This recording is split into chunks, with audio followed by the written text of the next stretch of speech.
So the first thing we need to get started on is eggplant. And I say the whole family's gonna love it, but I know a lot of people are like, Mary, eggplant? I don't know. First off, I don't know who looked at this and said, that looks like an egg. But you know, to each their own. So we've got 2 eggplants here. These are Italian eggplants. They're the longer ones, really, really tasty. A lot of people will tell you though that eggplant is bitter. I know a lot of recipes tell you you have to slice it and then salt it to make sure you pull that bitterness out.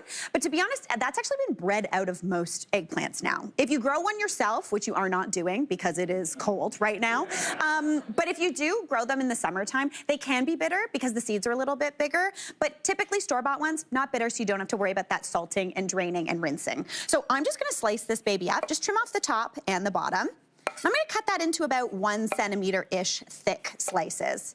Now, see all those seeds in there? That's what used to be really bitter, but again, it's not happening anymore. We figured it out. Thank you, science. You've figured out how to make eggplant even more delicious. Now, my favorite thing about eggplant is it's kind of sort of like a sponge. So it really absorbs a ton of flavor, and it's got a real nice kind of custardiness to it when you bake it down or fry it. Really delicious, super tasty. So I'm gonna get that sliced up. I'll just show you with 1 right now, but typically I would do 2. I'm just gonna transfer it onto a sheet pan. I've got mine lined with parchment, but that's literally just for easy cleanup. You can do it on a regular sheet pan as well. Pop those eggplant slices down, and we're gonna go on with some oil. Now, because I said they are like a sponge, when you start pouring the oil, it's gonna absorb very, very quickly. So if you want to really kind of minimize the amount of oil you're using, you can either use one of those olive oil spray canisters to get an even coating, or just a little bit of a pastry brush. I'm not worried about it though, so we're just gonna kind of drizzle it on.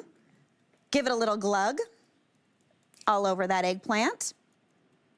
Perfect. But as you can see, this one, if I try to spread that oil, nope, it's absorbed in, and that's okay. That's still gonna oil it nicely. It's gonna be absolutely beautiful. Now, I do wanna season this up with salt and pepper, but again, the salt here is just for flavoring rather than pulling out that moisture and that bitterness, so add that right on. Little bit of pepper as well. And then the glory of eggplant comes when you cook it. When you cook it down, whether it's breaded and fried or roasted in the oven like we're gonna do, it gets really caramelized, really sweet, and again, kind of custardy in texture, really delicious. So I'm gonna pop that into a 375-degree oven for just about 25 minutes, just until that is cooked down and golden brown. So while that starts doing its thing, we're gonna get to work on the layers for the lasagna. So the first thing we need is some sauce. Now, if you want to, you can use your favorite sauce recipe, that thing that takes like a day to make on a Sunday if you want. But I like a really fresh, bright sauce. So what I'm gonna do is I'm just gonna get a can of chopped tomatoes. Just a can, you're good to go. You could also use passata if you wanted to. I'm gonna pour that into a little container. To be honest, I could have mixed it in here, but that's a little risky because it's kind of full. If you're feeling risky, feel free. But I'm gonna go in with some garlic. I'm gonna go right into there. We're not gonna cook this sauce at all because it's gonna cook in the oven. But again, it keeps that nice, bright, tomatoey freshness. Really, really delicious. Honestly, this is how I do most of my lasagna sauces because it keeps it a little bit brighter and fresher. So I'm gonna rasp in 2 cloves of garlic. Right, oh. We dropped a piece of garlic in there. It's gonna be fine, everybody. All right, second one's gonna go in. Hopefully we're gonna rasp the whole thing. And perfect, nailed it. Okay, that's in there, and we're gonna season that up with some salt and pepper. Now at this point, you could go in with some dry Italian seasoning, but I love fresh herbs, you know me. So we're gonna go in with some fresh parsley, basil, and oregano. So you want 2 tablespoons of parsley, about 2 tablespoons, 2 tablespoons of basil, and then only 2 teaspoons of oregano. I find I'm actually kind of new onto the oregano train. I really like it now, but originally I thought it was a little bit too perfumey. And I think my issue was I was putting too much into my recipes. It can really overpower because it tends to taste floral, kind of. Like even when you smell it, it's a little rosemary-y in that you could pretend it smells like a cleaning product. Does that make sense? But it's really tasty if you use it in moderation. So I'm going in with just about 2 teaspoons. I'm gonna roll everything up. And in classic Mary fashion, the other herbs are measured very generously. Never a bad thing. Honestly, measure with your heart when it comes to herbs, except for oregano, because then it'll taste like perfume. All right, give that a nice chop up. You can make it as fine or as chunky as you want, but I'm gonna go in with all those herbs into this sauce. Again, if you had dried Italian seasoning, I'd probably go in with about maybe 1.5 teaspoons, 2 teaspoons total. That'll get through and be really, really nice and kind of reconstitute. So I'm gonna give that a stir just to combine. And honestly, that's it for the sauce. Since we're cooking it in the oven, the garlic's gonna cook out, the herbs are gonna kind of infuse, and the tomato will have a little bit of that kind of tinny flavor pulled away. It's gonna be beautiful. Now, we gotta move on to the cheese layer. This is eggplant parm after all.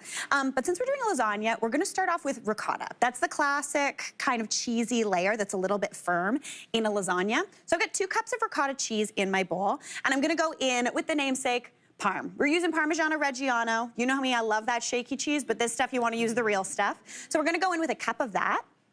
Then I'm gonna go in with an egg. This is gonna help it set up so when you slice it, it doesn't turn into a puddle, which is never a good thing. So add in that egg.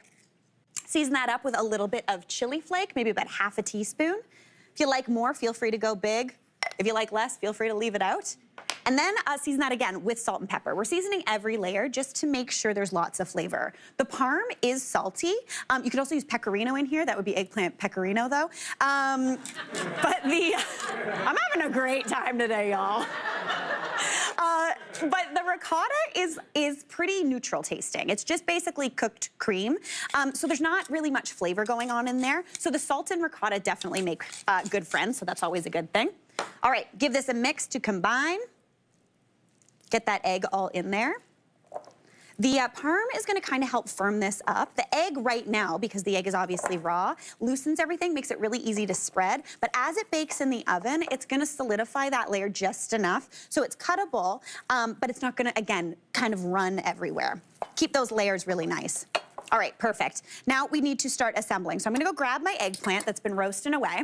We've got some back here that's cooled a little bit just so I can handle it. And as you can see, when you cook eggplant, it's not cute. But it's really delicious. It's got tons of flavor in there. It's cooked down, and again, it's really nice and kind of creamy in texture. That sounds odd, but it almost gives like a custardy softness. It's really, really delicious. If you don't love eggplant, honestly, give it a try. I think you're gonna like it. You can also add little layers of prosciutto in here to convince the meat eaters that this is delish. All right, now for the lasagna, I always draw this picture whenever I'm writing a lasagna recipe to make sure I'm getting the layers right. Basically, you have to split things up in a funny way. You wanna split the sauce into 4. You wanna split this filling and this eggplant into 2. And then the noodles, you need to split it into 3. It makes sense. I'm gonna draw the picture. We're gonna put it online because I'm realizing nobody understands what I'm talking about. Just follow along, it's all good. Okay, so we're gonna start off with a layer of sauce. Since we're using no boil noodles here, you're gonna use about 9 of those. You wanna start with the sauce on the bottom anytime you're making lasagna really, because basically what that's gonna do is it's gonna give the moisture to cook those noodles, and it's gonna make it so it doesn't stick. So about 1/4 of the sauce goes down. Doesn't have to be a super thick layer, but you do need that moisture. Then we're gonna go in with our noodles. So 3 of those noodles, 9, 1/3, 3. Add that on in. Just a nice layer. Again, if you have a bigger casserole like this, you could add a 4th, but this will be fine for mine. Fantastic. Then we're gonna go in with half of this cheese. We're gonna spread that over top. Perfect. And then we're gonna go in with half of the eggplant. The eggplant is gonna give a really nice layer. It's gonna almost give the body to this, kind of like the meat sauce would typically in a lasagna. So just get that spread out as much as possible. And then we're gonna go on with this eggplant. As you can see, it's a little bit golden brown, looking beautiful. So we're gonna pop that in, lay it on top. And honestly, this is actually, in my mind, easier. I love a fried eggplant parm. It's absolutely delicious, but it's a lot of work. You gotta deep fry things and do all that stuff. This way, you get the flavors that you're looking for without kind of all the stress of having a bunch of hot oil to deal with. All right, let's lay those down. Then basically, we are going to repeat. So the next thing we're gonna go on is the sauce, another 1/4 of the sauce. I feel like I should have brought a whiteboard. I've been like, it looks like a sports drawing. There's like X's for cheese. All right, another 1/4 of that sauce, again, because the next thing we're gonna put on is those noodles, and it needs that moisture to kind of cook those noodles up. So add that on. We're gonna keep layering the noodles. I'm gonna go on with the cheese, the rest of the eggplant. Take a gander at this little number. Okay. Does this make sense to anyone but me? I drew a little legend just in case we needed to see it. So basically we start with the sauce, then we go to the noodle, then we got that cheese layer, then we got that eggplant, then we got sauce, noodle, cheese, eggplant. This is the tricky part. Then we go sauce noodle sauce. Oh, right? And then what I did this morning, just to make sure I had everything divided properly, I go through and I'm like, okay, we've got how many noodles? Okay, we got 3 layers of noodles. Divide the 9 by 3. Then we've got 4 layers of sauce. Got to divide that by 4. That's easy. And then the rest just divide it in half. Honestly, this is the formula for any lasagna you are building. Just switch out the eggplant with, honestly, whatever else you're putting in there. Super easy, super tasty.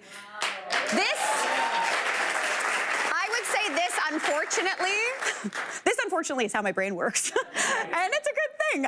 Okay, fantastic. Now that we've got that covered, that lesson is done. Let's continue on with this lasagna. So we've got it over here. It's doing its thing. Oh my gosh, I got rid of this. Guys, I got rid of the sauce. I didn't even do it right. I was too excited about